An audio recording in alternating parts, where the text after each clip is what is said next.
താങ്ങി നിർത്താൻ ആരെങ്കിലും ഉണ്ടെന്ന് കണ്ടാൽ ഉറുമ്പ് കടിച്ചാലും നിലവിളിക്കും. അതേസമയം നമുക്ക് നമ്മൾ മാത്രമേ ഉള്ളൂ എന്ന് വിചാരിച്ചാൽ ഭൂമികുലുക്കം വന്നാലും പിടിച്ചു നിന്നോളും.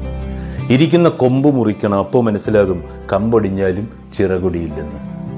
ജീവിതം എപ്പോഴും 2 ഓപ്ഷൻ നമുക്ക് വെച്ച് നീട്ടുന്നുണ്ട്: പൊരുതുക അല്ലെങ്കിൽ പൊരുത്തപ്പെടുക. പൊരുതണമെന്ന ആഗ്രഹം ഉള്ളിലൊതുക്കി പൊരുത്തപ്പെട്ടവരാണ് നമ്മൾ ഏറെയും. പരിശ്രമിക്കുമ്പോൾ പരാജയപ്പെടാം, എന്നാൽ പരിശ്രമത്തോട് പരാജയപ്പെടരുത്. നേരിടാനാകില്ലെന്ന് കരുതിയതിനെ നേരിടാൻ പഠിപ്പിച്ചതും മറക്കില്ല എന്ന് വിചാരിച്ചതിനെ മറക്കാൻ പഠിപ്പിച്ചതും ഒറ്റ പേരാണ് സാഹചര്യം. ജീവിതം സത്യത്തില് നമ്മുടെ ഈ മോശം സമയമുണ്ടല്ലോ, അതാണ് ജീവിതത്തിലെ ഏറ്റവും നല്ല സമയം.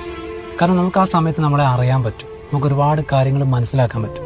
നമ്മൾ ആരാണ്, നമുക്ക് ആരൊക്കെ ഉണ്ട്, അങ്ങനെ ഒരുപാട് കാര്യങ്ങൾ മനസ്സിലാക്കാൻ പറ്റും. ഒരർത്ഥത്തില് പഠിച്ചോ നമുക്ക് കാണിച്ചു തരുന്നതാണ് ഇത്രയൊക്കെ ഉള്ളൂ നീ എന്ന്.